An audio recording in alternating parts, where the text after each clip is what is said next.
তো এখন নবী সাল্লাল্লাহু আলাইহি ওয়াসাল্লামের হিজরতের হয়ে গেল 1445 বছর, আর নবীজি এসেছেন মানেই কিয়ামতের আলামত শুরু হয়ে গেছে। নবীজি কি বলেছেন? কিয়ামতের প্রথম আলামত হচ্ছে আমি নিজেই, আমার আগমনটাই হচ্ছে কিয়ামতের আলামত সুগরা, ছোট। আমার যে আগমন এবং কোরআন চলে আসছে, রেভলিউশন বন্ধ, এটাই তো আমার ওফাত, এটাই তো হচ্ছে কিয়ামতের প্রথম আলামত। 1445 বছর পরে আমাদেরকে কি বোঝার বাকি আছে যে আমরা এখন ক্লোজিং টাইমের দিকে যাচ্ছি? এটা বোঝার জন্য কি আপনার পিএইচডি করার দরকার আছে? চোখের সামনে নগ্ন মেয়েদের চলাফেরা, মেয়েরা ছেলেদের পোশাক পরে ঘুরে বেড়াচ্ছে, ছেলেরা মেয়েদের, হাইলি কনস্ট্রাক্টেড বিল্ডিংস, রিবার, ব্যাপকতা, ন্যায় অন্যায়ের মানদণ্ড পাচ্ছেন না, আল্লাহ পাকের হুকুম আহকাম উঠে যাচ্ছে, নামাজ পর্যন্ত উঠে যাচ্ছে, আর কি দেখার বাকি আছে আলামত? এরপরেও কিছু মানুষকে বোঝাতে হয় যে এটা শেষ জামানা চলছে, এটাই দুঃখের ব্যাপার। যাই হোক, এখন নবী সাল্লাল্লাহু আলাইহি ওয়াসাল্লাম নিজে গেলেন মদিনায়, গিয়ে দেখলেন ইহুদিরা রোজা রাখে, মুহররম মাসে রোজা রাখে। নবী জিজ্ঞাসা করছে সাল্লাল্লাহু আলাইহি ওয়াসাল্লাম, নাম শুনলে দৌড় পড়বেন, মনে মনে সাল্লাল্লাহু আলাইহি ওয়াসাল্লাম বলবেন যে তোমরা কি জন্য সওম রাখছো? ইহুদিরা বললেন বা বলল যে আনজাল্লাহু আযজা ওয়া জাল মূসা ওয়া কওমা, এই দিনে আল্লাহ রাব্বুল আলামিন মূসা আলাইহিস সালাম এবং তার কওম মানে বনু ইসরাঈলকে নাজাত দিয়েছেন। ওয়া গারাকা ফিরআউন ওয়া কওমা, এবং আল্লাহ রাব্বুল আলামিন এই দিনেই ফিরআউন এবং তার কওমকে ডুবিয়ে দিয়েছেন।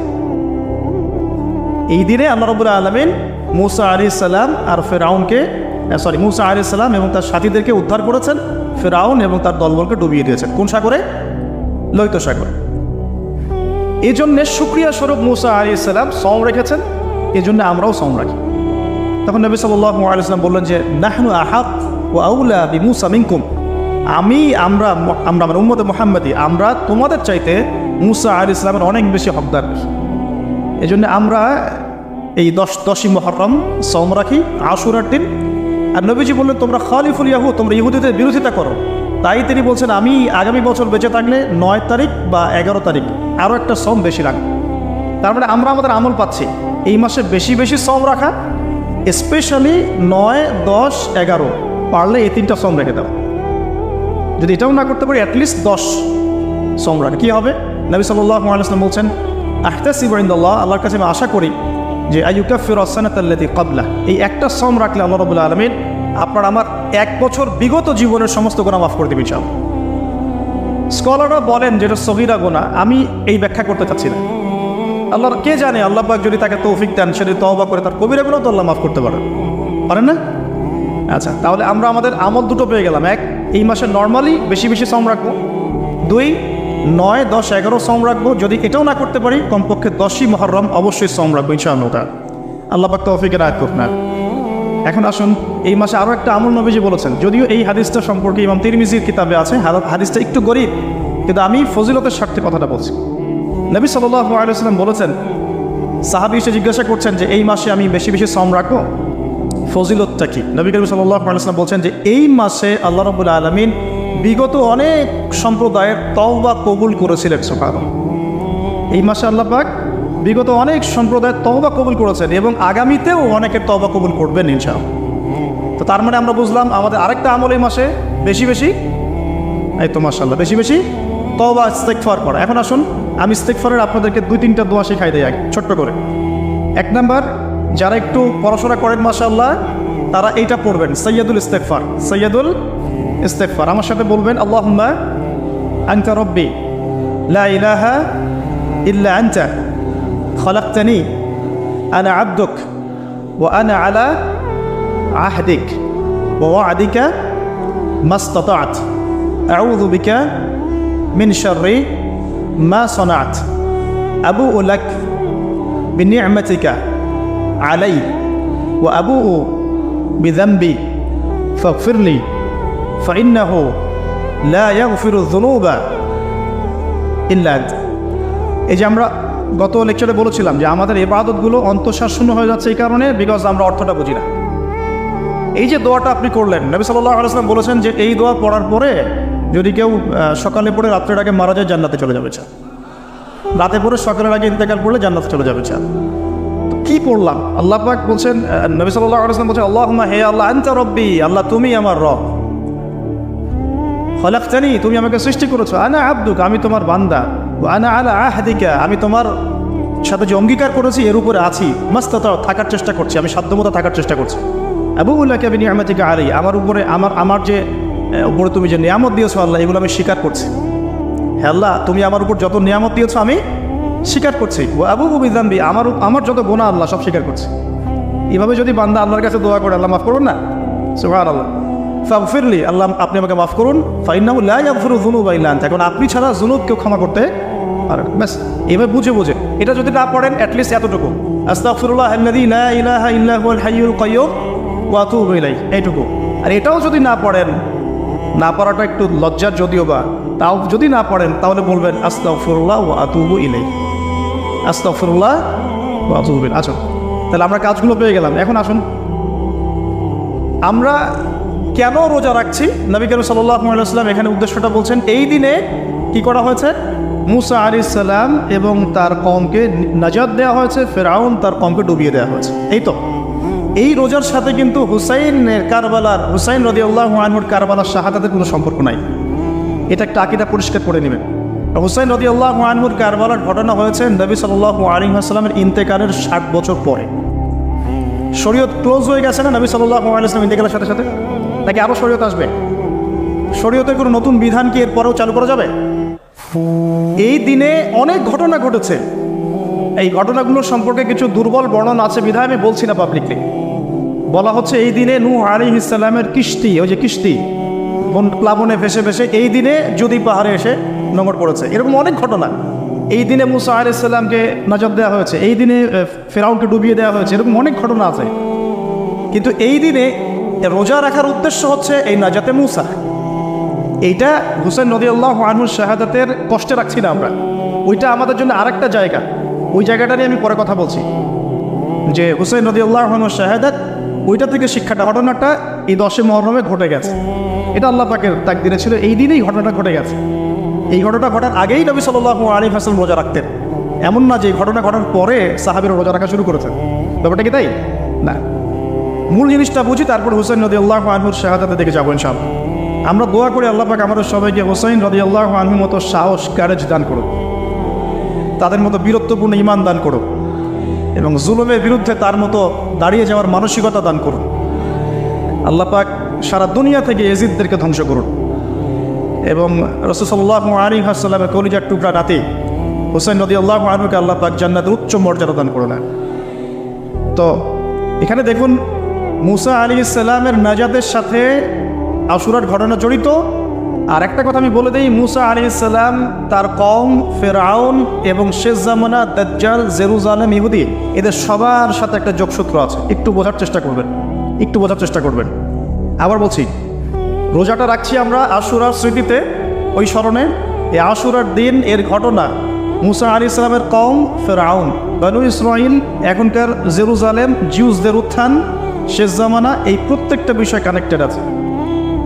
আমি জানি না কীভাবে আমি শব্দ নিয়ে আপনাদেরকে বুঝাবো। আমি এখন লেকচারগুলোতে বলি যে আমি লাস্ট 3-4 বছর থেকে একটা প্রবলেম ফেস করছি, অনেক কিছু বুঝতে পারছি কিন্তু আমি আপনাকে বোঝাতে পারছি না। আমি কোন ভাষা প্রয়োগ করবো বা কীভাবে সিকোয়েন্স সাজাবো আমি আসলেই বুঝতে পারছি না।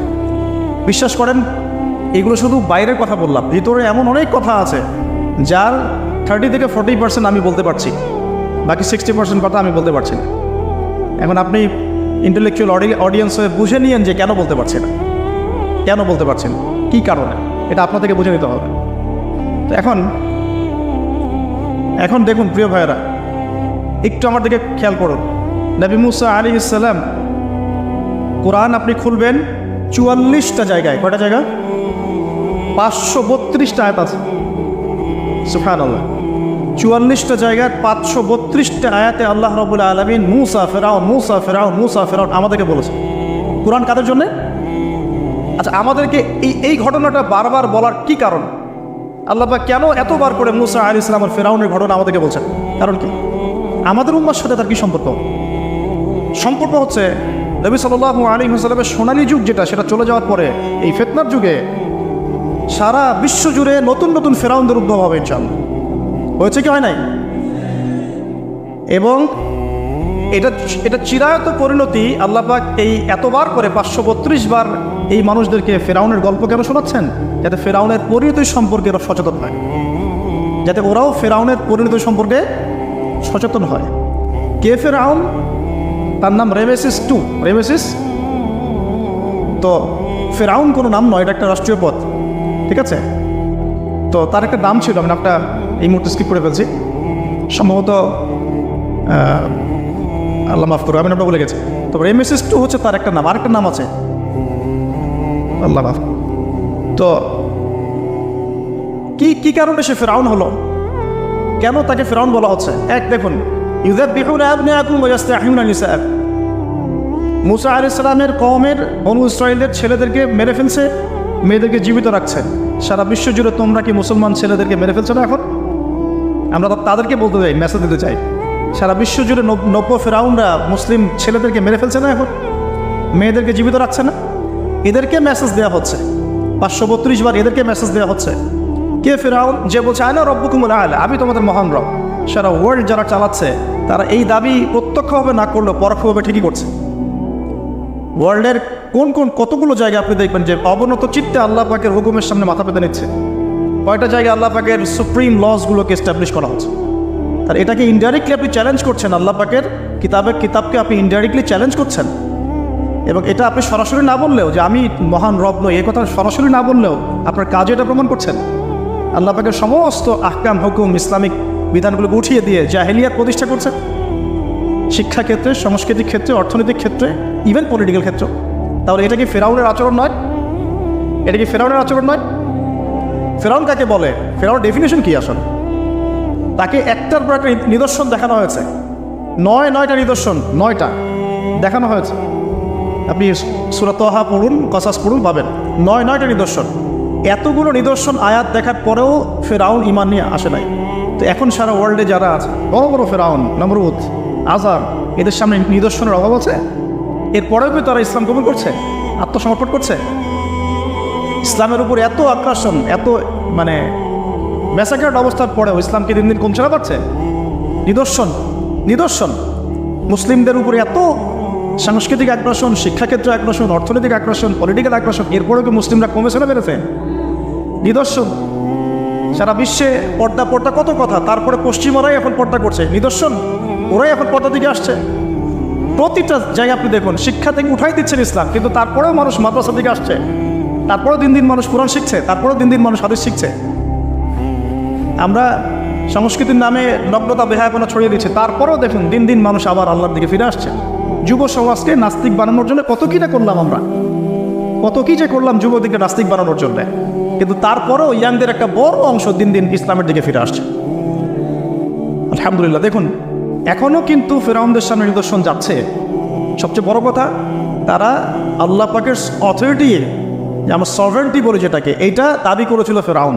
এখন সেই সভরেন্টি দাবি করছে আমরা বড় বড় সংস্থাগুলোর মধ্য দিয়ে। আপনি আমাকে সরাসরি জিজ্ঞাসা করলে আমি বলবো ইউনাইটেড নেশনস একটা ফেরাউন, অফকোর্স ফেরাউন। আর সে সারা ওয়ার্ল্ডকে আল্লাহ পাকের হুকুম আহকাম থেকে বের করে মানুষের হুকুম আহকামের দিকে নিয়ে গেছে। সিম্পল। এখন আশুরার সাথে এগুলোর কি সম্পর্ক? এবার এই বিষয়টা দেখুন, একটু খেয়াল করুন, একটু মনোযোগ দিন। নবী মুসা আলাইহিস সালামকে আল্লাহ রাব্বুল আলামিন জন্ম দিয়েছেন কোন বছর জানেন? যেই বছর ওই সন্তান জন্মটা স্থগিত ছিল, মানে 1 বছর তারা সন্তান জবাই করা। জ্যোতিষীরা বলেছিল একজন আসবে তোমার সিংহাসন কেড়ে নিবে। মুসা আলাইহিস সালামের নাম উল্লেখ করা হয় নাই। ফেরাউন খুব সতর্ক, এরপর থেকে যে বাচ্চাই জন্ম নেয় হত্যা করা হয়। সুবহানাল্লাহ। এখন সারা বিশ্বে বাচ্চাদেরকে হত্যা করা হচ্ছে না? আপনি ইয়েমেনের দিকে তাকান, সিরিয়ার দিকে তাকান, লেবানন, জর্ডান দেখেন, প্যালেস্টাইনের দিকে তাকান, প্যালেস্টাইনের দিকে তাকান, কতগুলো বাচ্চা, নিরীহ বাচ্চাদেরকে এত মারার পরেও আলহামদুলিল্লাহ আল্লাহ পাক ওইখানকার মাদের গর্ভে যমজ সন্তান দান করে। দেখবেন পৃথিবীর সবচেয়ে বেশি যমজ সন্তান হয় ছেলে সন্তান প্যালেস্টাইনে। সুবহান আল্লাহ পাকে দেখেন। মুসা আলাইহিস সালামকে আল্লাহ পাক জন্ম দিয়েছেন পরের বছর, মানে যে বছর জবাই করা চলছে তার পরের বছর মুসা আলাইহিস সালাম জন্ম নিয়েছে। এবার তার মা তো ভীত সন্তুষ্ট, কি করবেন, কিভাবে হবে? ফেরাউন জানতে পারলে তো মেরে ফেলা হবে। এখন আল্লাহ পাক তাকে ওহী করলেন। এই ওহীটা নবুয়ত না, কিন্তু মনের মধ্যে ইলহাম। এটা কি বলি? ইলহাম। যে তুমি তোমার সন্তানকে ভাসিয়ে দাও। কোথায় ভাসাবে? কোনো মা পারবে? বলেন তো, মারা কেটে পারবে? ও মুসা আলাইহিস সালামের মায়ের কলবটা কেঁদে উঠলো। আল্লাহ পাক বলছেন আমি যদি তার কলবকে দৃঢ় না রাখতাম সেই কাজ করতে পারতো না। সুবহানাল্লাহ। তার অন্তরকে দৃঢ় কে রাখে? আমরা সেই আল্লাহর কাছে অন্তরের কলবের দৃঢ়তা কামনা করি। আমি এই জায়গা থেকে একটু মনোযোগ দিয়ে বুঝতে হবে, আস্তে আস্তে শেষ করে দিব। এবার আল্লাহ রাব্বুল আলামিনের শান এবং তার পরিকল্পনা দেখুন। আল্লাহ পাক মূসা আলাইহিস সালামের চেহারার মধ্যে মোহাব্বত, ভালোবাসা দিয়ে দিয়েছেন। মানে সুবহানাল্লাহ। অনেক মানুষ আছে না, বাচ্চা দেখলে মহব্বত জাগে, ভালো লাগে, খুব আদর করতে ইচ্ছা করে। ফেরাউনের ঘরে সন্তান নাই, তার স্ত্রী পানির ঘাটে, বাচ্চা চলে আসলো, বাচ্চা দেখে সে বলছে মাশাআল্লাহ, এত চমৎকার একটা সন্তান, ফুটফুটে বাচ্চা। ফেরাউনের কাছে নিয়ে গিয়ে বলছে একে রেখে দেই, লা তাকতুলু, তাকে হত্যা করো না, আসা ইয়ানফাআনা আও নাত্তাখিযাহু ওয়ালাদা, তাকে আমরা রেখে দিই, হয়তো সে উপকারে আসবে, অথবা আমরা তাকে সন্তান হিসেবে গ্রহণ করতে পারি। তো ফেরাউন কিন্তু খুব সতর্ক ছিল, তারপরেও আল্লাহ পাক তারই ঘরে মূসা আলাইহিস সালামকে বড় করলেন। সুবহানাল্লাহ। আর মূসা আলাইহিস সালাম, ফেরাউনের স্ত্রী দুধও পান করছে না, তখন মূসা আলাইহিস সালামের একজন বোন আছে, সে গিয়ে তাদেরকে খবর দিল যে আমরা কি তোমাদেরকে হাল আদুল্লুকুম আলা মান ইয়াকফুলুহ, এমন একটা কথা বলবো যে মূসাকে দুধ পান করাবে, এই বাচ্চাকে দুধ পান করাবে। আল্লাহ পাকের কি কৌশল, আল্লাহ পাক ওই মায়ের কোলেই আবার মূসা আলাইহিস সালামকে ফিরিয়ে দিলেন। এদিকে মায়ের দুধ খাচ্ছে, ফেরাউনের ঘরে বড় হচ্ছে, আবার ফেরাউন একটা বড় অঙ্কের হাদিয়া তার মাকে দিচ্ছে দুধ পান করানোর জন্য। সুবহানাল্লাহ। আল্লাহ পাকের পরিকল্পনা দেখেন। আমি আসলে বুঝাতে পারছি না ভাই, আমার ল্যাঙ্গুয়েজের প্রবলেমের কারণে মাফ করবেন। অনেক তথ্য মাথায় থাকলে কথা বলাও টাফ হয়ে যায়। তো সুবহানাল্লাহ, আল্লাহ পাকের পরিকল্পনা দেখুন। যে নবী মুহাম্মদ সাল্লাল্লাহু আলাইহি ওয়াসাল্লামকে মক্কা থেকে তাড়িয়ে দিচ্ছে মানুষ, আল্লাহ রাব্বুল আলামিন সেই মক্কা নবীর পায়ের সামনে এনে দিলেন। সুবহানাল্লাহ। মাত্র 8 বছরের ব্যবধানে। যে বদর যুদ্ধে মুসলিমদেরকে একদম নিঃশেষ করে দেওয়ার প্ল্যান করা হয়েছে, ওই বদরেই আল্লাহ রাব্বুল আলামিন আবু জেহেলের মৃত্যু লিখে রাখলেন। যে ইউসুফকে কুয়ায় ফেলে দিল তার ভাইরা, সেই ইউসুফকে আল্লাহ পাক সেখান থেকে কারাগার, রাজপ্রাসাদ, সেখান থেকে কারাগার, সেখান থেকে আবার নিয়ে আসলেন মিশরের পলিটিক্যাল পাওয়ার। আল্লাহর পরিকল্পনা। যে ইয়াসরিব একসময় ইহুদিদের দাপটের জায়গা ছিল, ওই ইয়াসরিব মুসলিমদের পরতলগত করলেন আল্লাহ পাক হিজরত করিয়া। বাদশা নাজাশী আবিসিনিয়ায়, আমি তো মালয়েশিয়াকে কাবিসিনিয়া মনে করি, এখানে মাশাআল্লাহ এরকম পরিবেশ আছে, শান্তিপূর্ণ ইসলামী পরিবেশ। বাদশা নাজাশীর এরকম পরিবেশ ছিল। বাদশা নাজাশী কিন্তু মুসলিম ছিল না, সে খ্রিস্টান ছিল। তারপরেও নবীজি বলতেন বাদশা নাজাশীর রাজ্যে কেউ জুলুমের শিকার হয় না। সুবহানাল্লাহ। যদিও সে মুসলিম ছিল না, ওখানে ইসলাম নিয়ে গেলেন আল্লাহ পাক, ওখান থেকে পুরো আফ্রিকা ইসলাম ছড়িয়ে পড়লো। সুবহানাল্লাহ। এক খালেদ বিন ওয়ালিদ রাদিয়াল্লাহু আনহু, যার হাতে উহুদ যুদ্ধে বহু মুসলিমের প্রাণ গিয়েছে না, সেই মানুষকে আল্লাহ রাব্বুল আলামিন হেদায়েত দিয়ে 100টা যুদ্ধ করিয়েছেন। সুবহানাল্লাহ। আল্লাহ পাকের পরিকল্পনা আমরা বুঝতে পারবো না, আল্লাহ পাকের পরিকল্পনা আমরা বুঝতে পারবো না। ওয়া মাকারুল্লাহ, তারা কৌশল করে, আল্লাহ পাকও পরিকল্পনা করে। দেখেন এই যে প্যালেস্টাইনে এত সমস্যা করছে না, আল্লাহ পাকের কি পরিকল্পনা। সুবহানাল্লাহ। আল্লাহ পাক সমস্ত জিউসদেরকে ওইখানে একত্রিত করেছেন। কেন জানেন? আল্লাহ পাক এই যে 1914 থেকে নিয়ে 2023 এই যে সালগুলো চলছে, 100 বছর, লাস্ট 100 বছরে সারা ওয়ার্ল্ডের জিউসদেরকে ওখানে একত্রিত কেন করেছেন জানেন? যেইভাবে আল্লাহ পাক ফেরাউনের দলবলকে লোহিত সাগরে ডুবিয়ে দিয়েছেন, ওইভাবে আল্লাহ পাক প্যালেস্টাইনের সবাইকে ডুবাবে ইনশাআল্লাহ। এটাও আল্লাহ পাকের একটা বড় পরিকল্পনা। এটা ওরা বুঝতে পারছে না, কিন্তু সময় সাক্ষী দেবে ইনশাআল্লাহ। দেখে নিয়ে আমরা 100% হলফ করে বলতে পারি এটা হবেই ইনশাআল্লাহ। এই কারণেই লাস্ট এই যে অটোম্যানদের ডিফিটের পর থেকে নিয়ে 1970 থেকে নিয়ে যে first world war, second world war করতে করতে সব জায়গা থেকে জিউসরাকে একত্রিত করেছে এখানে, বিকজ অফ লাস্ট একটা সর্বশেষ একটা ম্যাসাকার আল্লাহ পাক করবেন এদেরকে ইনশাআল্লাহ। কার হাতে? ঈসা আলাইহিস সালামের হাতে। আমাদের উম্মতের মধ্যে কে নেতৃত্ব দিবেন? ইমামুল মাহদি। চার নাম হবেন আর মুহাম্মদ, তার নাম কি? মুহাম্মদ। তার বাবার নাম আব্দুল্লাহ, তার মায়ের নাম হবে আমিনা। এটাও ক্লোজিং টাইম। এখন আসুন, আল্লাহ পাকের কি পরিকল্পনা।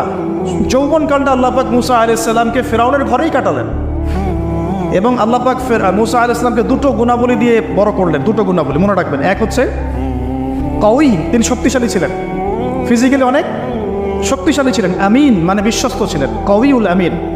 মনে থাকবে ইনশাআল্লাহ। আমরাও আল্লাহর কাছে দোয়া করি, আল্লাহ আমাদেরকে কওয়ী বানিয়ে দিন এবং আমিন বানিয়ে দিন। আমিন। এবার যৌবনে উপনীত হয়েছেন, টকবকা রক্ত, বাইরে বের হয়েছেন। বাইরে বের হয়ে দেখছেন যে দুজন ব্যক্তি লড়াই করছে, রজুলান, দুজন ব্যক্তি মারামারি করছে। একজন মেনশিয়াতি, তার বনু ইসরাইল কওমের মধ্যে, আরেকজন হচ্ছে আদুই, তার শত্রুর মধ্যে। মুসা আলাইহিস সালাম গিয়ে সাহায্য করতে চাইলেন তার কম। আমরা বলি না দেশি ভাই সাপোর্ট, ঠিক তাই না? আচ্ছা, তো মুসা আলাইহিস সালাম গিয়ে সাপোর্ট দিতে গিয়ে শোনেন, ফাওয়াকাযাহু মুসা ফাকাদা আলাইহি, মুসা আলাইহিস সালাম মাত্র একটা ঘুষি দিয়েছেন, এক ঘুষিতেই ওই ব্যক্তি ডেড, স্পট ডেড। এই যে আমি গত একটা লেকচারে বলেছিলাম চাইনিজ কন্টিনেন্টে যে মার্শাল আর্টসগুলো গড়ে উঠেছে এই কোরআন থেকে গড়ে উঠেছে। তার আগে ওদের সভ্যতা ছিল, সংস্কৃতি ছিল, ঠিক আছে। এক খুশিতে মানুষ মারা যায়, এটা কোরআন বলেছে। এক খুশিতে মানুষ মারা যায়, এটা কোরআন বলেছে। ওরা এখন রিসার্চ করে বের করে যে 6টা-7টা স্পট আছে মানুষের থেকে এক খুশিতে মানুষ মারা যেতে পারে। কোরআনকে আমরা মূল্যায়ন করি না, কিন্তু কোরআনকে সারা দুনিয়ার অমুসলিমরা মূল্যায়ন করে ওদের স্বার্থে। ওদের স্বার্থে তারা আমাদের কোরআনকে মূল্যায়ন করে, আমাদের হাদিসকে মূল্যায়ন করে। আমরা করতে চাই না, আল্লাহ মাফ করুক আমাদেরকে। আমরা কোরআন পড়তে চাই না, গবেষণা করতে চাই না, অর্থ বুঝতে চাই না, একটু আরবি ভাষা শিখতে চাই না, কোরআনের বালাগাত ডেইলি একটু তেলাওয়াত করবো এক পারা, সেটা করতে চাই না। আল্লাহ পাক আমাদেরকে মাফ করুক এবং কোরআনওয়ালা বানিয়ে দিন। আমি কথাগুলো বলার উদ্দেশ্য আপনাদেরকে আঘাত করা নয়, আমি জাস্ট আপনাদের কলবে একটু ধাক্কা দেওয়ার চেষ্টা করছি যাতে করে আপনারা সবাই কোরআন তেলাওয়াত করেন ডেইলি এক পারা করে। আল্লাহ কবুল করে নেন। এবার আসুন দেখুন, এবার কি হলো, এটা ইন্টেনশনালি ছিল না, আনইনটেনশনালি মুসা আলাইহিস সালাম এখন কিন্তু মানে হত্যার অপরাধী হয়ে গেছে, তাই না? ফেরাউন তাকে ধরার জন্য বের হয়েছে দলবল নিয়ে, ওকে ধরতে হবে, এবার অ্যারেস্ট করতে হবে। তো একজন এসে পরামর্শ দিল যে তুমি এখান থেকে চলে যাও, তুমি এই মিশর থেকে চলে যাও, বের হয়ে যাও, নাহলে ফেরাউনের বাহিনী তোমাকে পেলে ধরে ফেলবে। এবার মুসা আলাইহিস সালাম চলে গেলেন কোথায়? মাদিয়ান। কোথায় বলেন? অনেক দূরে মাদিয়ান। মাদিয়ানে গিয়ে তার না আছে কোনো শেল্টার, না গার্ডিয়ান, না কোনো খাবার, না পানি, কিছুই নাই। ঠিক নবী সাল্লাল্লাহু আলাইহি ওয়াসাল্লামের সাহাবীরা হিজরত করেছেন আবিসিনিয়ায়, নবীজি হিজরত করেছেন একবার তায়েফে, ওখানে মার খেয়ে চলে আসতে হয়েছে না, মনে আছে? তায়েফের 3টা গোত্র ছিল, আব্দু ইয়ালাইল, আব্দু মাসউদ, হাবিব বিন আমর, এই 3 গোত্রের নেতা ছিল। এরা নবী সাল্লাল্লাহু আলাইহি ওয়াসাল্লামকে ছোট ছোট বাচ্চাদেরকে দিয়ে পিটিয়েছিল, নাউযুবিল্লাহ। তারপরে নবীজি বদদোয়া করেন নাই, ওখান থেকে চলে আসছেন মক্কায়। আমি গুছিয়ে বলছি শর্ট করে। তো এভাবে মুসা আলাইহিস সালামকেও হিজরত করতে হয়েছে। দেখেন, আবার নবীজিকে হিজরত করতে হচ্ছে মদিনায়। তার মানে হিজরা বিষয়টা ইসলামের সাথে সম্পৃক্ত। পরিবেশ পরিস্থিতি অনুকূলে না থাকলে, যেখানে ভালো পরিবেশ সেখানে গিয়ে মানুষ থাকতে হবে। আলহামদুলিল্লাহ এখানে ভালো পরিবেশ আছে, আপনারা ভালো পরিবেশ পেয়েছেন। কিন্তু যারা চ্যালেঞ্জ গ্রহণ করে সমাজের জাহেরিয়াতগুলোকে সরানোর চেষ্টা করবে, সংস্কারের চেষ্টা করবে, তারা আল্লাহর কাছে অনেক বেশি পছন্দের। তার মানে প্রথম ফাইট আমাদেরকে করতে হবে। করতে করতে গিয়ে এক পর্যায়ে যদি দেখি যে না, আর পারছি না, তখন কি? হিজরা। এটা মাথায় রাখতে হয়। এখন নবী সাল্লাল্লাহু আলাইহি ওয়াসাল্লামকেও করতে হচ্ছে। মুসা আলাইহিস সালাম চলে গেলেন মিশর থেকে কোথায়? মাদিয়ানে। তখন আরেকজন নবী ছিলেন, তার নাম কি? শুআয়ব আলাইহিস সালাম। মাশাআল্লাহ, শুআয়ব আলাইহিস সালাম। শুআয়ব আলাইহিস সালাম সম্পর্কে আল্লাহ পাক বলেছেন তিনি অত্যন্ত চমৎকার বাগ্মী ছিলেন। মানে তিনি নবীদের মধ্যে অনেক সুন্দর করে কথা বলতে পারতেন। সুবহানাল্লাহ, সুবহানাল্লাহ। তো শুআয়ব আলাইহিস সালামের কওমের নাম কওমে মাদিয়ান। বলে রাখি, এই কওমে মাদিয়ানকে আল্লাহ রাব্বুল আলামিন ধ্বংস করেছেন সর্বপ্রথম ভূমিকম্প দিয়ে। কি দিয়ে? পৃথিবীতে সর্বপ্রথম যে জাতিকে ভূমিকম্প দিয়ে ধ্বংস করা হয়েছে তার নাম কওমে মাদিয়ান। কেন ধ্বংস করা হয়েছে? মাপে কম দিত। কি করতো? যেটা এখনকার ওয়ার্ল্ডের ইকোনমিক সুন্নাহ, নাউযুবিল্লাহ। মানুষকে ঠকানো এখনকার ওয়ার্ল্ডের ইকোনমিক সুন্নাহ। এবং এই মানুষকে ঠকানোর জন্য ইকোনমিক সেকশনে রিবা চালু করা হয়েছে। রিবা, সব জায়গায় রিবা, এভরি সিঙ্গল সেক্টর, যেটা under the foundation of world bank or IMF। রিবা আছে কি নাই? আর আমরা তো রিবাটাকে এখন মনেও করি না যে মায়ের সাথে জেনা করছি, মায়ের সাথে জেনা করছি। এটাই তো হাদিসের কথা। রিবার 70 শাখা আছে পাপের, 73 শাখা আছে পাপের, সর্বনিম্ন শাখা মায়ের সাথে জেনা করা, নাউযুবিল্লাহ। তো এটা ইকোনমিক সুন্নাহ হয়ে গেছে না এখন, মানুষকে ঠকানো, মাপে কম দেওয়া, রিবা। আর আমরা তো মাশাআল্লাহ ঘুষ ছাড়া কিছু হয় না, দুর্নীতি ছাড়া হয় না, টেবিল পাসই হচ্ছে না। আল্লাহ মাফ করুক আমাদেরকে। তবে এগুলা আমাদের ইবাদতকে নষ্ট করে ফেলছে। কারণ হারাম রিজিক থাকলে ইবাদত, দোয়া কবুল হয় না। আল্লাহ পাক আমাদেরকে হালাল খাওয়ার তৌফিক দান করুন। এখন প্রিয় ভাইরা, ওখানে গিয়ে কিচ্ছু নাই, নিঃস্ব অবস্থায় কি দোয়া করতে পারেন একজন মানুষ? এই দোয়াটা শিখে নেন, ইনশাআল্লাহ আপনার জীবনের সমস্ত সংকট কেটে যাবে ইনশাআল্লাহ। আমি নিজেও এই দোয়াটা বেশি বেশি করার চেষ্টা করি। দোয়াটা হচ্ছে, মুসা আলাইহিস সালাম একটা গাছের নিচে হেলান দিয়ে বসলেন, বসে দেখলেন দুজন মেয়ে দাঁড়িয়ে আছে দূরে, পানি নিতে পারছে না। লোকজন পানি নিয়ে যাচ্ছে, ওরা দাঁড়িয়ে আছে বেচারি। মুসা আলাইহিস সালাম গিয়ে বললেন, কি সমস্যা আপনাদের? এটা নিয়ে আপনারা আবার মেয়েদের সাথে কথা বলার চেষ্টা করেন। তো মাহারাম গায়রা মাহারাম মেনে চলি। তারা বললো যে আমাদের বাবা অনেক বৃদ্ধ মানুষ, আমরা পানি নিতে পারি না যতক্ষণ না আমাদের কম পানি নিয়ে চলে যায়। মুসা আলাইহিস সালাম তো একটু বললাম না, ফিজিক্যালি খুব স্ট্রং ছিলেন, থাকে না বডি বিল্ডার, সামনে গিয়ে কথা বলে এই সরব পানি দিতে দাও, তখন মানুষ একটু মূল্যায়ন করে না। তো মুসা আলাইহিস সালাম এভাবে পানি নিয়ে দিলেন এবং বাছুরদেরকে পানি পান করালেন, করিয়ে গাছের নিচে এসে বসে আছেন। বসে বসে তিনি দোয়া করছেন। এই যে দোয়াটা তিনি দোয়া করছেন, রব্বি, একটা নেক কাজ করলেন না, মানুষের উপকার করলেন, নেক কাজ করে এসে গাছের নিচে বসে দোয়া করছেন, আল্লাহ এখানে তো আমার খাবার পানি বাসস্থান কিছুই নাই, আমি কি করব? রব্বি ইন্নি লিমা আনজালতা ইলাইয়া মিন খায়রিন ফাকির, রব্বি ইন্নি লিমা আনজালতা ইলাইয়া মিন খায়রিন ফাকির। আবার বলেন রব্বি ইন্নি লিমা আনজালতা ইলাইয়া মিন খায়রিন ফাকির। অর্থ হচ্ছে, হে আল্লাহ, তুমি তোমার পক্ষ থেকে আমার উপরে যে নেয়ামতগুলো দিবে, আমি এর জন্য ফকির হয়ে বসে আছি। অর্থ বুঝে পড়বেন ভাই, নামাজ রোজা হজ জাকাত যাই করেন আল্লাহর ওয়াস্তে অর্থ বুঝে পড়বেন। অর্থ বুঝে পড়লে আপনার ইবাদতের স্বাদ পাবেন, তৃপ্তি পাবেন, আল্লাহর সাথে কানেকশন হবে, আল্লাহর নূর পাবেন, মাআরিফত পাবেন, সত্য স্বপ্নও দেখবেন তখন ইনশাআল্লাহ। তখন শুয়ে সত্য স্বপ্ন দেখবেন ইনশাআল্লাহ। আল্লাহ পাক তৌফিক দান করে দেন। এবার আল্লাহ পাকের সাহায্য নেমে আসলো, ওই দুই মেয়ের মধ্যে একজন হেঁটে হেঁটে চলে আসে। এবার এই মেয়ের হাঁটা সম্পর্কেও কোরআন কথা বলেছে, সুবহানাল্লাহ। এই মেয়ে কিভাবে হেঁটে এসেছে এই হাঁটার বর্ণনাও কোরআন দিয়েছে।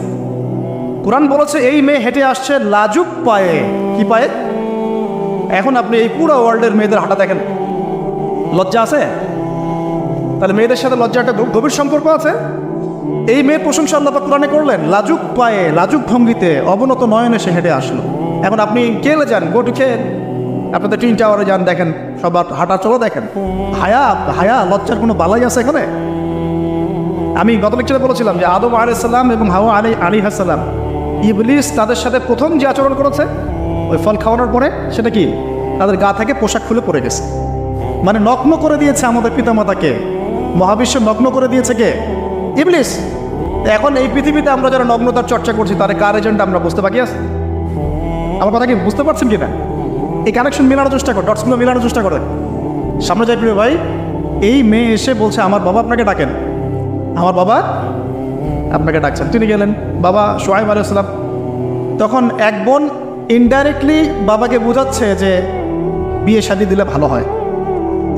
এক বোন বলছে যে আপনি তো তাকে পুরস্কৃত করতে চাচ্ছেন, তাহলে এরকম কবিও না, আমিন, একজন মানুষকে সবচেয়ে ভালোভাবে পুরস্কৃত করা যায় তার যথাযোগ্য প্রতিদান দেওয়ার মধ্য দিয়ে।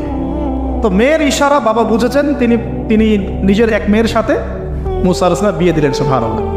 তবে শর্ত দিলেন, দেন মোহর কি? মোহর তো নাই। মোহর কি? এবার মোহর হচ্ছে 8 বছর তোমাকে আমার ফার্মে কাজ করতে হবে। এটা আগেকার একটা স্টাইল ছিল, সুন্নাহ। এটা এখন নাই, যদিও আগে এরকম ছিল যে দেনমোহর দেওয়ার জন্য এই একটা পদ্ধতি ছিল। যেমন ইয়াকুব আলাইহিস সালামের ক্ষেত্রেও এরকম 7 বছরের কথা আসছে, তিনি 7 বছর তার শ্বশুরের ফার্মে কাজ করেছেন। এটা নতুন ছিল না ওই সময়, এটা কমন ছিল। এখন যেমন আমাদের দেশে কমন 10 লাখ টাকা মোহর হবে, 10,000 টাকা দিব, বাকি তো সব বাকি, তাই না? এরকম আর কি কমন কিছু বিষয় থাকে আর কি। আস্তাগফিরুল্লাহ, মাফ করুক। বলবে বাসরাতে, বলবে আমাকে মাফ করে দাও। শুরুতেই নিজের গায়রথহীনতার পরিচয় দিল। আবার এদিকে শ্বশুরের কাছে মাশাআল্লাহ মোটা অঙ্কের ডোনেশন নিতে চাচ্ছে, যৌতুক। বিয়ে আমাদের ওখানে মাশাআল্লাহ মানে কেনা বেচা, মেয়ে বিক্রি করতেছে আর ছেলে কিনতেছে। এবার 8 বছর পূর্ণ করা হলো, তিনি আরও 2 বছর 10 বছর পূর্ণ করলেন। এই 10 বছরে মুসা আলাইহিস সালাম নববী পরিবেশ পেলেন, অভিভাবক পেলেন, স্ত্রী পেলেন, প্রেমময়ী সন্তান ইত্যাদি সব কিছু। এবার আল্লাহ রাব্বুল আলামিন তাকে মিশরের দিকে যাওয়ার যে সময় তখন হয়ে গেছে, 10 বছর হয়ে গেছে, মিশরের দিকে যেতে হবে। যাওয়ার পথে স্ত্রীর প্রসব বেদনা উঠেছে। তখন মুসা আলাইহিস সালাম আগুন খুঁজছেন। আগুন কি খুঁজছেন ভাই? আগুন খুঁজতে তুর পাহাড়ের ওখানে গিয়ে দেখছেন যে আগুন গাছে জ্বলছে, সবুজ পাতার উপরে আগুন। তিনি অবাক। এই সময় আওয়াজ আসলো, বিসমিল্লাহির রহমানির রহিম, ইন্নী আনা রব্বুক ফাখলা'না আলাইক ইন্নাকা বিল ওয়াদিল মুকদ্দাসি তুয়া। মুসা, ইন্নানি আনা আল্লাহ লা ইলাহা ইল্লা আনা ফা'বুদনি ওয়া আকিমিস সালাতা লিযিকরি। মানে এখানে অনেকগুলো কথা আছে, সূরা তাহার মধ্যে আছে। আওয়াজ চতুর্দিক থেকে ভেসে আসলো। মহান আল্লাহ রাব্বুল আলামিন তার শান অনুযায়ী, তার ইজ্জত অনুযায়ী তিনি যেভাবে কথা বলেন সেভাবে মুসা আলাইহিস সালামের সাথে কথা বললেন। আল্লাহু আকবার। বললেন, ইয়া মুসা, হে মুসা, ইন্নানি আনা আল্লাহ, নিশ্চয়ই আমি আল্লাহ, লা ইলাহা ইল্লা আনা, আমি ছাড়া কোনো ইলাহ নাই, ফা'বুদনি, তুমি আমার ইবাদত করো, ওয়া আকিমিস সালাতা লিযিকরি, আমার ইবাদতের জন্য সালাত কায়েম করো, আমার জিকিরের জন্য সালাত কায়েম করো, আমার স্মরণের জন্য সালাত কায়েম করো। ফাখলা'না আলাইক, তোমার জুতা খুলে ফেলো, ইন্নাকা বিল ওয়াদিল মুকদ্দাসি তুয়া, তুমি তুয়া উপত্যকায় আছো, পবিত্র তুয়া উপত্যকায় আছো। আদব শেখানো হলো। এভাবে অনেক কথোপকথন হলো। নবী মুসা আলাইহিস সালাম ভয় পেয়ে গেলেন এবং আল্লাহ পাক আরও কথা বললেন, ওয়ামা তিলকা বিয়ামিনিকা ইয়া মুসা, তোমার ডান হাত এটা কি?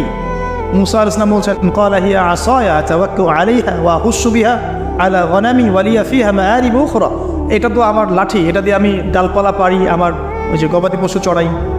আল্লাহ পাক বলছেন যে এটা ছুঁড়ে মারো, আলকিহা ইয়া মুসা, এটা ছুঁড়ে মারো। ফালকাহা, তিনি ছুঁড়ে মারলেন, ফাইদা হিয়া হাইয়াতুন তাসা, এবং এটা ছোটাছুটি শুরু করলো, বড় একটা সাপ হয়ে গেল। সুবহানাল্লাহ, এগুলো কোনো গাল গল্প নয়, এগুলো আল্লাহ রাব্বুল আলামিনের মুজিজা, মুজিজাতুল কুবরা, এটা বড় মুজিজা। তিনি পিছনের দিকে দৌড়ানো শুরু করলেন সাপ দেখে, খাইফা ইয়াতারাক্কাব, মানে ভয়ে দৌড়ানো শুরু করলেন।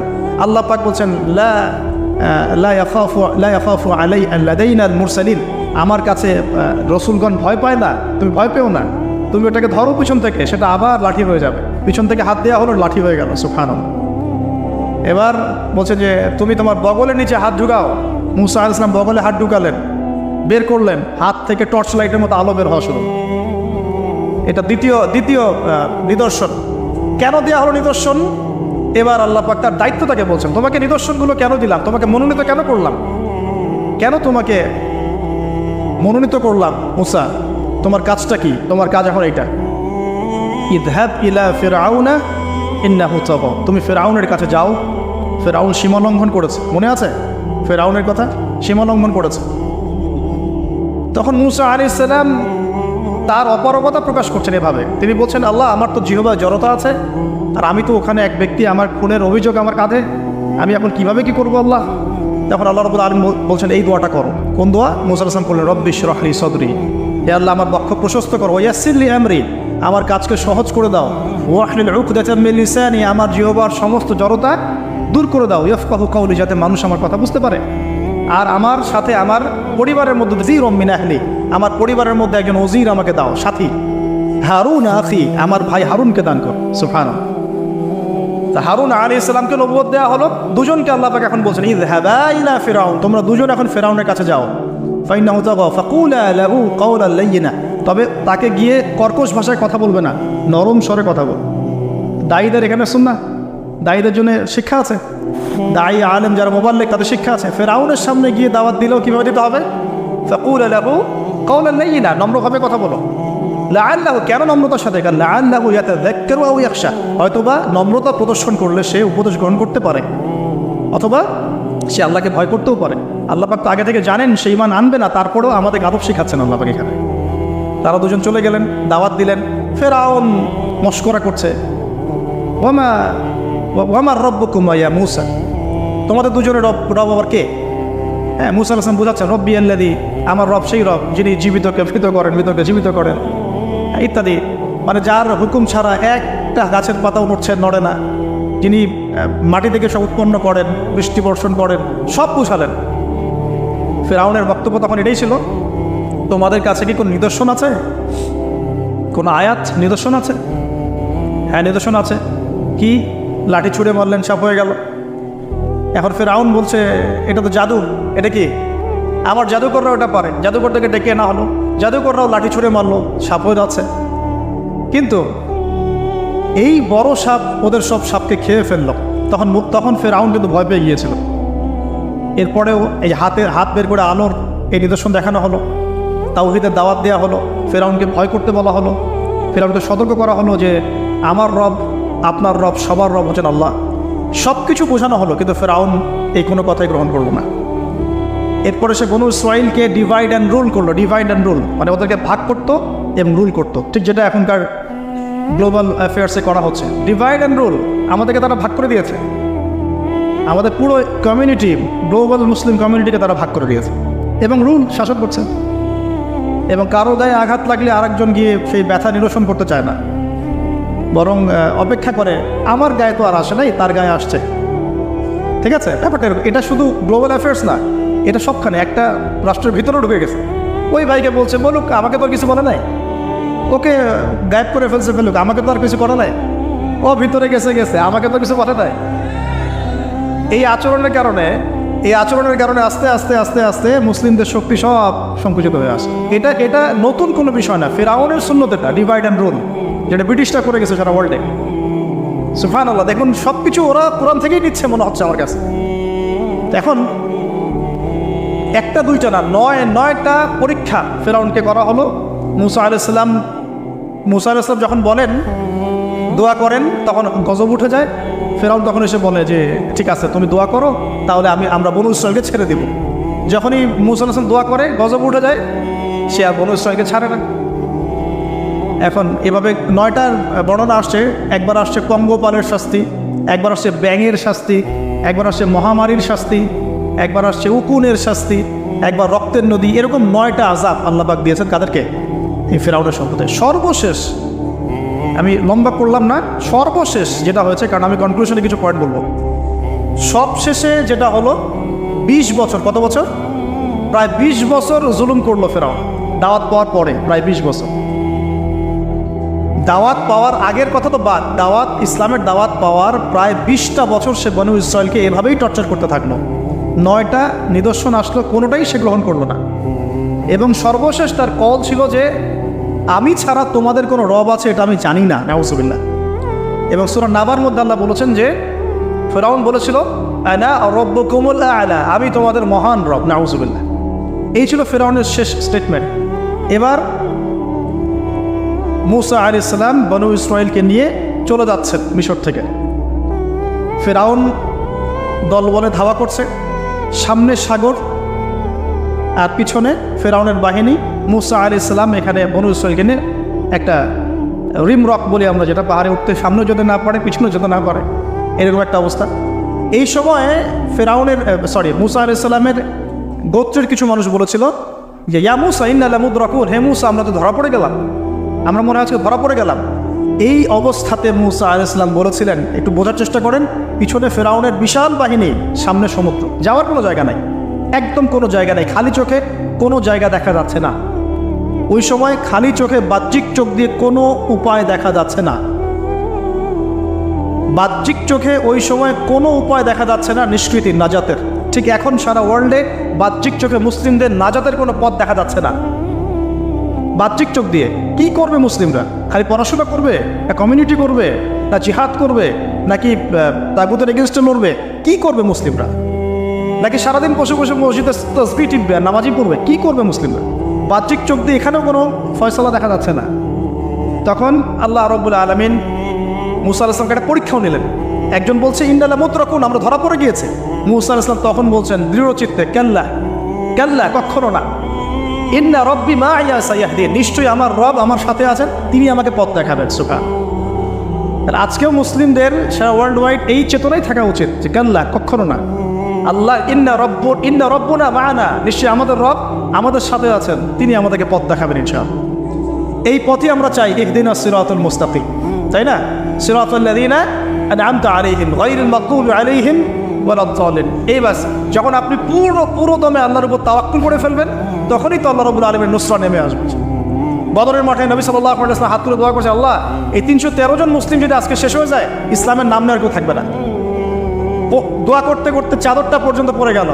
আবু বকর সিদ্দিক দৌড়ে এসে চাদর উঠায় দিলেন, দিয়ে কান্না জড়িত কণ্ঠে বলছেন, হাসবুকা ইয়া রাসূলুল্লাহ, যথেষ্ট হয়েছে আল্লাহ রাসূল, যথেষ্ট হয়েছে, আর দোয়া করার দরকার নেই, ইনশাআল্লাহ আল্লাহ সাহায্য নেমে আসবে। আল্লাহ পাকের সাহায্য নেমে আসলো, হাজার হাজার ফেরেশতা আল্লাহ নামিয়ে দিলেন বদরের মাঠে। আপনি দেখুন যে সুবহানাল্লাহ, নবী সাল্লাল্লাহু আলাইহি ওয়াসাল্লাম হিজরত করছেন আবু বকর সিদ্দিককে সাথে নিয়ে, মনে আছে গারে সওরের ঘটনা, সবাই ঘিরে ফেলেছে, এমনকি নিচ থেকে উপর ওদের পা দেখা যাচ্ছে। আবু বকর সিদ্দিক বলছেন যে ইন্না মুদরাকুন, আমরা ধরা পড়ে গেলাম ইয়া রাসূলুল্লাহ। একই কথা, কিন্তু নবী সাল্লাল্লাহু আলাইহি ওয়াসাল্লাম সেই একই কথাই বলছিলেন, লা তাহজান, তুমি দুশ্চিন্তা করো না, ইন্নাল্লাহা মা'ানা, আল্লাহ আমাদের সাথে আছে, ইনশাআল্লাহ আল্লাহ আমাদের সাথে আছেন। তবে কাদের সাথে আল্লাহ থাকবেন? যারা নামাজ পড়ে না, যারা তাওহীদ শিখে না, সুন্নতের উপর আমল করে না, যারা রিবা খোর, যারা মাদক দ্রব্য সেবন করে, জিনা করে, পর্নোগ্রাফি দেখে, যে বেপরদায় চলে, এদের সাথে আমরা থাকবেন। আমরা যদি আমাদের অবস্থান উন্নত করতে না পারি, আমাদের দ্বারা উম্মার বিজয় হবে না, ফুল স্টপ। আমরা যদি আমাদের অবস্থান উন্নত করতে না পারি, মানে এই যুগের আবু বকর, ওমর, উসমান, আলী হতে না পারি, আমাদের দ্বারা বিজয় হবে না।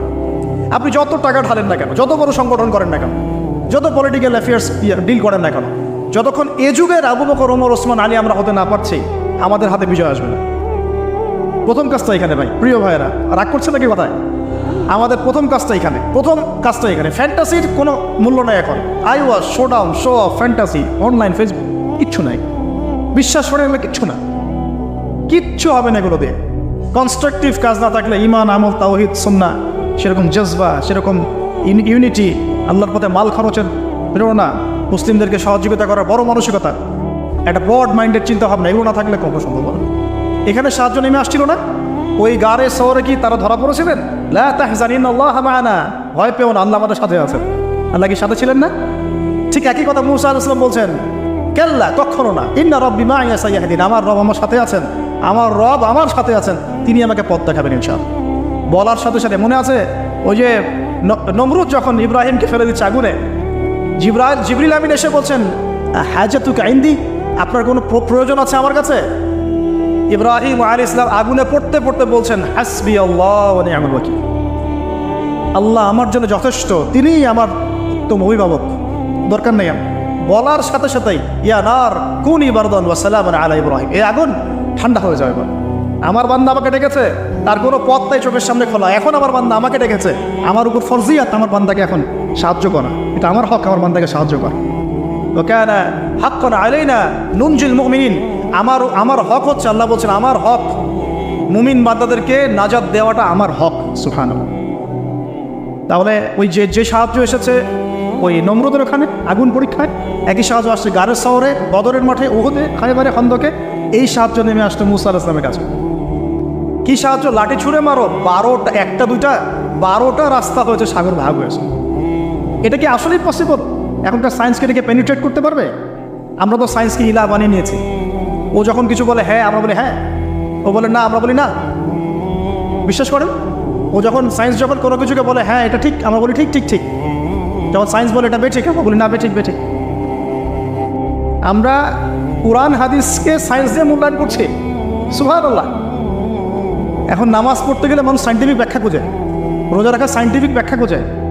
ব্যাখ্যা থাকতে পারে, আমার জানার দরকার নাই তো। আমাকে আল্লাহ হুকুম করেছেন, এটাই আমার কাজ। ব্যাখ্যা থাক না থাক সেটা আমার জানার দরকারও নাই। হ্যাঁ থাকতে পারে, নাও থাকতে পারে, সব আমার বুঝে আসবে না, কিছু আসবে কিছু আসবে না। আমরা কোনো কোনো ক্ষেত্রে এটাকে টেকনোলজিকে আমাদের ইলাহ বানিয়ে নিচ্ছি। আপনি বিশ্বাস করেন, আমি আল্লাহর কসম করে বলছি, আজকে যদি নাসা বলে যে পৃথিবী থেকে লক্ষ কোটি আলোকবর্ষ দূরে একটা গ্রহের সন্ধান পাওয়া গেছে, ওখানে হুরপড়ি আছে, সোনা দানা আছে, মাটি হচ্ছে মিশকের আম্বরের, এই সেই, মানুষ বিশ্বাস করবে হ্যাঁ এরকম কোনো গ্রহ থাকতে পারে? বিশ্বাস করবে কি না?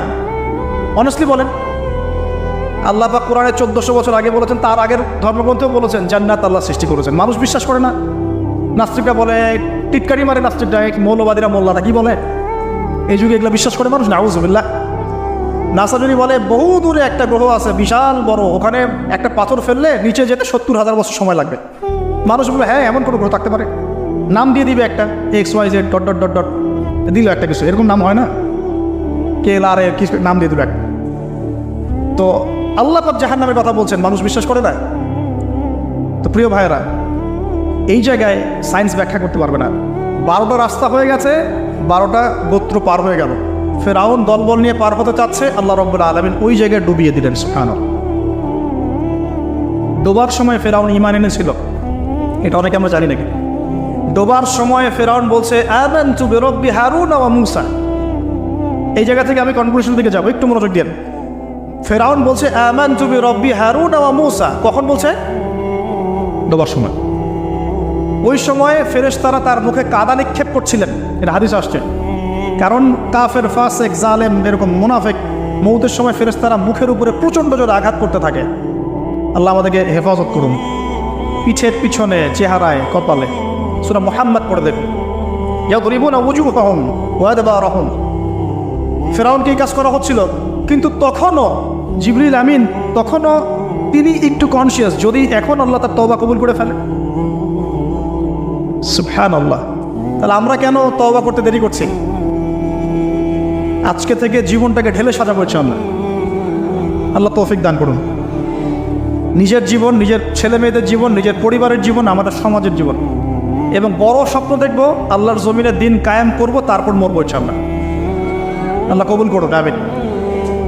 এবার আসুন ভাই, আল্লাহ পাক তওবা কবুল করলেন না। আল্লাহ পাক বললেন আল আন, এখন, আল আন, এখন, আল আন, এখন, লাকাদ আসাইতা মিন ক্বাবল, এর পূর্বে তুমি তো সারা জীবন আমার অবাধ্যতা করে গিয়েছো। আজকে কি করব শোনো, আল ইয়াউমা নুনাজ্জিকা বিবাদানিক, আজকে তো আমি তোমাকে ক্ষমা করছি না, কারণ আজকের থেকে আমি তোমার এই যে বডি, তোমার দেহ বাদান, এটাকে প্রিজার্ভ করবো, সংরক্ষণ করবো। কেন সংরক্ষণ করব? এই বডিটা কোথায় আছে ভাই এখন? ফ্রান্সে না মিশরে? আচ্ছা, এখন মিশরে নয়? আচ্ছা, আমি মাঝখানে শুনেছিলাম এটা রিসার্চের জন্য মনে হয় ফ্রান্সে নেওয়া হচ্ছে, মেবি। আমি ভাবছিলাম, পারিবারিক মিটিংয়ে বলছিলাম যে এই সভ্যতাটা একদিন ধ্বংস হয়ে যাবে, দেখে নিন। এই সিভিলাইজেশনটা একদিন ধ্বংস হয়ে যাবে, দেখে নিন। যারা ফেরাউনকে রাষ্ট্রীয় মর্যাদা দেওয়ার চেষ্টা করতেছে, আস্তাগফিরুল্লাহ, আল্লাহ মাফ করো। কেন তোমার দেহটাকে আমি সংরক্ষণ করলাম? আল ইয়াউমা নুনাজ্জিকা বিবাদানিকা, তোমার দেহটাকে আজকে আমি প্রিজার্ভ করে রাখবো। কেন? লিতাকুনা লিমান খালফাকা আয়া, তোমার এই যে ডেথ, এর পরে যত ফেরাউন পৃথিবীতে আসবে, তোমার মতো যত মানুষ পৃথিবীতে আসবে, তাদের সবার জন্য তুমি হবে নিদর্শন, আইডেল। তাহলে ফেরাউনের বডিটাকে প্রিজার্ভ করা হচ্ছে কেন ভাই? যাতে ফেরাউনি চরিত্র যাদের মধ্যে আছে তাদেরকে আল্লাহ পাক এর মধ্য দিয়ে শিক্ষা দিতে পারে, জাস্ট এতটুকু। এছাড়া কোনো কারণ আছে? এটা কি আমাদের দেখার কোনো বিষয়? বরকত আছে কোনো? সুবহানাল্লাহ। এখন আপনাকে আমি একটু কনক্লুশনের দিকে নিয়ে আসি। মানুষ জানতো না এই বডিটা কোথায় আছে। সাহাবীদের যুগে কি বডি বের হয়েছিল? ভরত ভাই, সাহাবীর যুগে কি বডিটা বের হয়েছিল?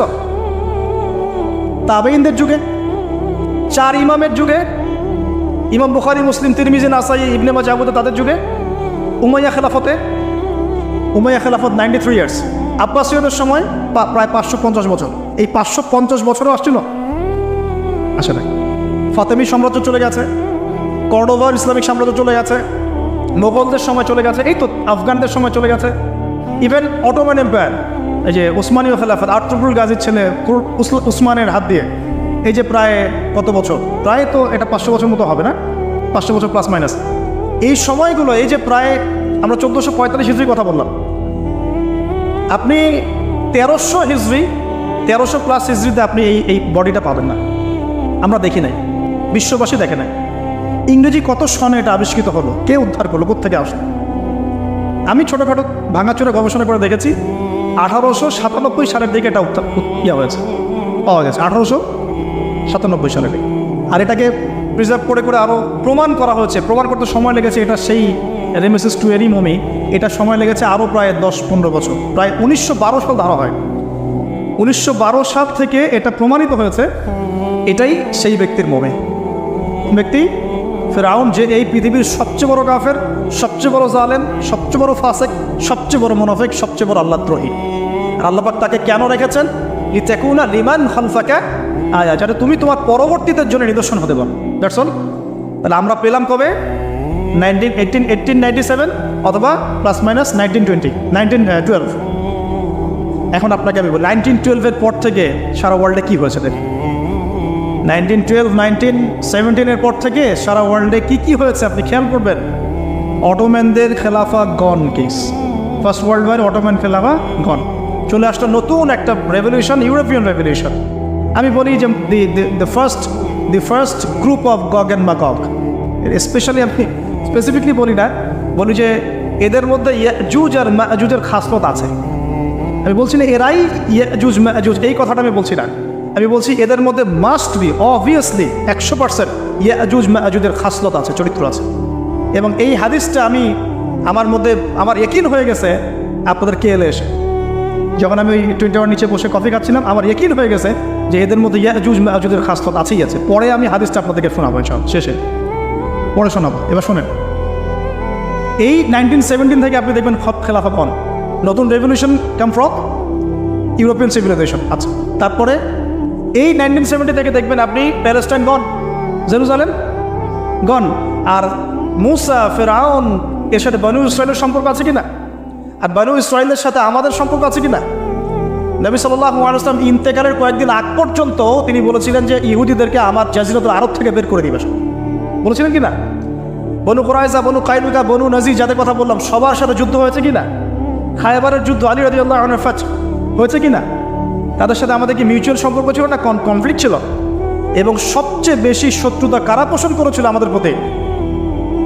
খ্রিস্টানরা, আমাদের হিন্দু ভাইরা, মুশরিকরা, মুনাফিকরা না ইহুদিরা?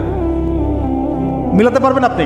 তার মানে এবং শেষ জামানায় তারাই আমাদের জায়গা দখল করে আছে এবং তারাই আমাদের ভাইদের উপর নির্যাতন করছে এবং তারা দাবি করছে আমরাই সেই বনু ইসরাঈল। নাউজুবিল্লাহ। 1917 পরে এগুলো রিমার্চ করেছে। অটোম্যান এম্পায়ার ডিফিটের পরে প্যালেস্টাইন আমাদের হাত থেকে চলে গেছে এবং জেরুজালেম এই পবিত্র জায়গা যেখান থেকে শেষ জামানায় 40 বছর ঈসা আলাইহিস সালাম খেলাফা এস্টাবলিশ করবেন, সেই জায়গা আমাদের হাত থেকে চলে গেছে। এর আগ পর্যন্ত কি এভাবে কখনো চলে গিয়েছিল? কখনো না। উমর রাদিয়াল্লাহু আনহুর সময় বিজয় হয়েছে, সালাদুল আইয়ুবের সময় হয়েছে, আরও অনেক সময় জাহের বারবারসের সময় হয়েছে, অনেক সময় হয়েছে। এভাবে কখনো পুরোপুরিভাবে হাত থেকে আমাদের চলে যায় না। শুধু কি চলেই গিয়েছে, বরং 1970 পর থেকে তারা সারা ওয়ার্ল্ডের সমস্ত জিউসদেরকে ওই জায়গায় একত্রিত করে ফেলেছে। এই ঘটনা কি ইতিহাসে কখনো হয়েছিল কিনা? আপনি একটু হিস্ট্রি ঘেটে দেখেন। 1917 পরে 1920 আগে কখনো এভাবে পুরো ওয়ার্ল্ডের জিউসরা কি একটা জায়গায় ঘাঁটি গাড়তে পেরেছিল কি না? শুধু কি ঘাঁটি গেড়েছে, না তারা সেখানে একটা স্টেটও কায়েম করেছে? শুধু কি স্টেট কায়েম করেছে, নাকি তারা সেখানে শক্তিশালী হয়েছে? বলেন, তারা শক্তিশালী হয়েছে কিনা? এবং সারা ওয়ার্ল্ডের বড় বড় ডিপার্টমেন্টগুলো, politics, economics, banking system, finance, আপনার মিলিটারি অ্যাফেয়ার্স, পারমাণবিক নিউক্লিয়ার ওয়েপন্স এবং টেকনোলজি, এগুলো কাদের হাতে? বলেন, ওদের হাতে কিনা?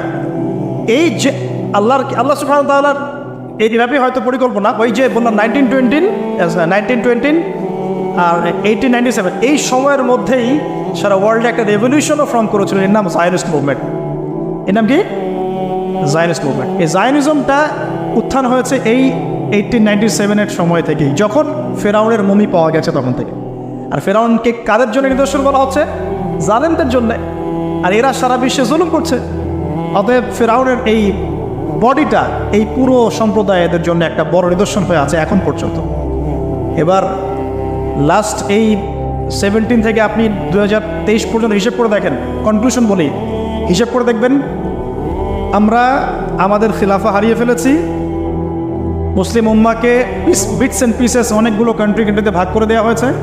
প্রত্যেকটা কান্ট্রির মধ্যে মাশাআল্লাহ সেকুলারিজম, ডেমোক্রেসি, ন্যাশনালিজম, কমিউনিজম ছড়িয়ে পড়েছে। ধর্মতাত্ত্বিক শিক্ষাগুলোকে কমানো হয়েছে। আপনার ইকোনমিক সেকশনে রিবাকে প্রমোট করা হয়েছে। পলিটিক্যাল অ্যাফেয়ার্সে আল্লাহ পাকের বিধানকে উঠিয়ে দিয়ে তাগুতি বিধান চালু করা হয়েছে, খোলামেলা বলছি। তারপরে পর্দা, বেহায়াপনা, জেনা, পর্নোগ্রাফি, এভরি সিঙ্গেল যে কুফর, হারাম, যেগুলো কাবিরায়, কাবায়ের, এগুলোকে প্রমোট করা হয়েছে লাস্ট 100 বছর। আপনি এই লাস্ট 100 বছরে আপনি আবু বকর, ওমর, ওসমান, আলীর সেই যুগ পাচ্ছেন না। ইভেন মুসলিমদের মধ্যে হাজারটা দলে দলে আমরা ভাগ হয়ে গেছি। শক্তি নাই, স্ট্রেংথ নাই, কাদা ছড়াছড়ি, গিবত, তোহমত। হ্যাঁ, এক ভাইয়ের সমালোচনা করতে বলে আরেকজন ক্রেডিট মনে করে, কে কার গলায় ছুরি চালাবে, এই তো চলছে। আবার ওয়ার্ল্ড ওয়াইড একজনকে মারলে আরেকজন হাসে, আমার গায়ে তো আসে না, ওর গায়ে আসছে আসুক। আবার কেউ ওদের সাথে হাত মিলিয়ে কাজ করছে, কেউ ভিতরে মুনাফিক হয়ে যাচ্ছে, কেউ ভিতরে ইহুদিদের সাথে মিলে যাচ্ছে। এই তো চলছে সারা লাস্ট 100 বছর। এখন লাস্ট 100 বছরে এরা তাদের জায়গা থেকে কি শক্তিটা পেল? তারা পলিটিক্যালি স্ট্রং হলো, এদের উপর নির্মম নির্যাতন চালাতে থাকলো। 4টা যুদ্ধ করেছে আরবরা, একটা তো জিততে পারে না, একটাতেও না। এবং পলিটিক্যাল পাওয়ারের সাথে ইকোনমিক পাওয়ার গ্যাপ করেছে। মিলিটারি অ্যাফেয়ার্স, অস্ত্রশস্ত্র, ফাইন্যান্স, এইটা সেটা সব কিছু ওদের কন্ট্রোলে এখন। এরপরেও কি আমাদের বুঝতে বাকি থাকার উচিত যে আসলে এই যে শেষ জামানার দাজ্জাল, ইমামুল মাহদি, ইবনে মারইয়াম, এগুলো এই জায়গা কেন্দ্র করেই হবে? তাহলে এখন কি ওই দিকে আমরা যাচ্ছি না? এখন প্রিয় ভাইরা, পরিণতিটা একটু বলে কনক্লুশনে যাই। যে পরিণতি আল্লাহ রাব্বুল আলামিন এই যে মুসা আলাইহিস সালামের সাথে কনফ্লিক্ট করা ফেরাউনের হয়েছে, ফেরাউন এবং তার দলবল হয়েছে, সেই একই পরিণতিকে রিপিট করার জন্য আল্লাহ রাব্বুল আলামিন তাদেরকে আবার এই জায়গায় একত্রিত করেছে। এখন কনক্লুশন হচ্ছে, আমরা আমাদের স্ট্রেংথ হারালেও তারা একটা ধোকার মধ্যে আছে। 1, 2, তারা যাকে একটু মনোযোগ দেবেন প্রিয় ভাইরা, শেষ করে দিচ্ছি। তারা যার অপেক্ষায় বসে আছে সেই ব্যক্তি প্রকৃত মাসিহ নয়। সেই ব্যক্তি হচ্ছেন একজন মিথ্যা মাসিহ, তার নাম মাসিহুদ দাজ্জাল। লাস্ট 100 বছর তারা এত স্ট্রেংথ গেইন করার পিছনে একটা কারণ হতে পারে, আল্লাহ ভালো জানেন, যে মাসিহুদ দাজ্জাল তাদেরকে নিয়েই সারা ওয়ার্ল্ডকে রুল করবে, এটা কিন্তু হাদিসে আসছে। মসিহুদ দাজ্জাল যখন ওয়ার্ল্ডকে রুল করবে তখন তার সাথী হবে জিউসরাই, এবং জিউসদের মধ্যে সবাই কিন্তু খারাপ না। কোন ইহুদি কোন খ্রিস্টানদের সম্পর্কে সতর্ক থাকতে বলেছেন আল্লাহ পাক আমাদেরকে, লা তাত্তাখিযুল ইয়াহুদা ওয়ান নাসারা আউলিয়া বা'দুহুম আউলিয়াউ বা'দ, যারা একে অপরের বন্ধু। ইহুদি নাসারাদের মধ্যে যারা একে অপরের বন্ধু, এদেরকেই আমরা বলছি জায়নিস্ট। খেয়াল করে দেখেন, এদের সম্পর্কে আল্লাহ পাক আমাদেরকে সতর্ক থাকতে বলছেন, তাদেরকে বন্ধুরূপে গ্রহণ করতে নিষেধ করছেন। আল্লাহ পাক আরও বলছেন, তোমরা যদি ওদিকে মুখ ফিরাও, মানে মুখ ফিরিয়ে নাও, ইয়াস্তাবদিল কওমান গায়রাকুম, আল্লাহ পাক অন্য কওমকে তোমাদের স্থলাভিষিক্ত করবেন। আল্লাহ পাক এটাও বলেছেন, লা তাত্তাখিযুল ইয়াহুদা ওয়ান নাসারা আউলিয়া বা'দুহুম আউলিয়াউ বা'দ ওয়া মান ইয়াতাওয়াল্লাহুম মিনকুম ফাইন্নাহু মিনহুম, তোমাদের মধ্যে কেউ যদি ওদের দিকে মুখ ফিরায় সে তাদের অন্তর্ভুক্ত হয়ে যাবে। সূরা বাকারা পড়ে দেখেন, ওয়ালান তারদা আনকাল ইয়াহুদা ওয়ালান নাসারা হাত্তা তাত্তাবি'a মিল্লাতাহুম। হে নবী মুহাম্মদ সাল্লাল্লাহু আলাইহি ওয়াসাল্লাম, যতক্ষণ পর্যন্ত আপনি ইহুদি খ্রিস্টানদের মিল্লাত গ্রহণ না করছেন, তারা আপনার প্রতি সন্তুষ্ট হবে না। তো প্রিয় ভাই বোনেরা হয়তো নাই, প্রিয় ভাইয়েরা, সর্বশেষ কথা হলো, তারা পুরো ওয়ার্ল্ড ওয়াইড মুসলিমদের উপরে যে আগ্রাসনগুলো চালিয়েছে, প্রথমটা হচ্ছে নৈতিক, আমাদের নৈতিক জায়গাটা থেকে আমাদেরকে সরিয়ে ফেলা হচ্ছে।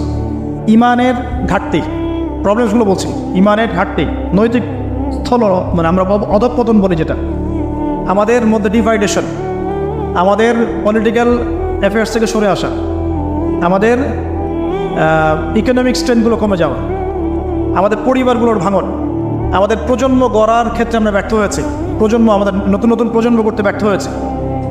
ওয়ার্ল্ডকে ডিল করতে পারে এমন ওলামায়ে কেরামদের একটা শ্রেণী তৈরি করতে আমরা ব্যর্থ হয়েছি অনেক ক্ষেত্রে, যারা কোরআন সুন্নাহকে দিয়ে ওয়ার্ল্ডটাকে ডিল করতে পারে। তারপরে ওদের এজেন্ডাগুলো ফাইন্ড আউট করতে আমরা ব্যর্থ হয়েছি, এবং ওরা কী বিষয় নিয়ে সামনে যাচ্ছে, they want to rule the world, তারা ওয়ার্ল্ডকে রুল করতে চায়। এই ওয়ার্ল্ডকে রুল করার জন্য এত কিছু। আশুরা মুহররমের শিক্ষার সাথে কত গভীর সম্পর্ক আছে এগুলার। মুহররম মাস কেন, কি হয়েছে এই মাসে, কাকে এই মাসে ডুবিয়ে দেওয়া হলো, তারা আবার কোথা থেকে রাইজ করলো এখানে, তাদের সাথে শেষ জামানে আমাদের কি সম্পর্ক, তাদের সাথে আমাদের শেষ জামানে কি সম্পর্ক, সেটা লাস্ট পয়েন্ট। সম্পর্কটা এই, তাদেরকে নিয়েই মসিহুদ দাজ্জাল সারা ওয়ার্ল্ডকে রুল করবে। এটা আপনি লিখে নেন, তাদেরকে নিয়েই মসিহুদ দাজ্জাল সারা ওয়ার্ল্ডকে রুল করবে, এবং তার রুলিংসটা এত স্ট্রং হবে যে অনেক বড় থেকে বড় মুমিন ও ঈমান চলে যাওয়ার সম্ভাবনা আছে। এই কারণে পরিস্থিতি সম্পর্কে সচেতন থাকা, তাদের ফিতনাগুলো রিকগনাইজ করা এবং স্টাডি করা কোরআন সুন্নাহর সাথে, এই জামানাকে মিলিয়ে এই যুগে আমাদের করণীয় কি, সামনে আমরা কীভাবে আগাবো। তা আমি যদি শর্ট করে কয়েকটা পয়েন্টস বলি, এক নম্বরে আমি বলবো যে ভাই ইলম অর্জন করতে হবে, প্রচুর পড়াশোনা করতে হবে এবং কোরআন সুন্নাহর সাথে এই সমসাময়িক বিশ্বটাকে মেলানোর চেষ্টা করতে হবে। এই আশুরা মুহররমের এই সিয়ামটা শুধুমাত্র একটা রোজা রাখার উৎসব না হোক, বরং এর পিছনের হিস্ট্রিটা আমরা ঘেটে দেখি, কাদের সাথে এগুলো জড়িত, কারা এখন আবার উঠে আসছে, কারা সারা ওয়ার্ল্ডটাকে আবার ডমিনেট করছে, কারা মুসলিমদেরকে এইভাবে নির্যাতন করছে, এবং আমাদের করণীয় কি, এগুলো ফাইন্ড আউট করার চেষ্টা করি। ইন্ডিভিজুয়ালি আমরা সবাই ফিকির করি। ইলম অর্জনের সাথে দরকার ওলামায়ে কেরামের সাথে কানেকশন। একা একা পণ্ডিত হলে সমস্যা হয়ে যায়, ওলামায়ে কেরামের সাথে কানেকশনের দরকার আছে। প্রয়োজন যত ইলম অর্জন করছি এই অনুযায়ী আমল করার, আমলগুলো বাড়িয়ে দেওয়ার চেষ্টা করা। আমি যে বলেছি শুরুতে, এই যুগের আবু বকর, ওমর, ওসমান, আলী হতে হবে ইনশাআল্লাহ তাআলা।